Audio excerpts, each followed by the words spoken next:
உங்கள் பணம் ஒவ்வொரு நாளும் கொஞ்சம் கொஞ்சமாக மறைந்து போவதைப் பற்றி எப்போதாவது யோசித்திருக்கிறீர்களா? உங்கள் பணப்பையிலிருந்து சத்தமில்லாமல் எதையோ யாரோ எடுத்துக்கொள்வது போல் உணர்கிறதா? நீங்கள் அதே தொகையை செலவிடுகிறீர்கள், ஆனால் முன்பு வாங்கிய பல பொருட்களை இப்போது வாங்க முடிவதில்லை. இதற்கு பின்னால் ஒரு அமைதியான திருடன் இருக்கிறான். அதன் பெயர் பணவீக்கம். ஆம், பணவீக்கம் உங்கள் பணத்தின் வாங்கும் சக்தியை சத்தமில்லாமல் உறிஞ்சுகிறது.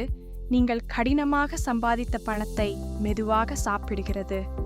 இது பொருட்களின் விலையை உயர்த்துகிறது, அதே நேரத்தில் உங்கள் சேமிப்பின் மதிப்பை குறைக்கிறது.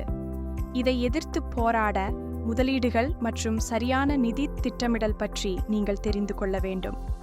உங்கள் பணத்தை பணவீக்கத்திடமிருந்து பாதுகாக்க இன்றே திட்டமிடத் தொடங்குங்கள்.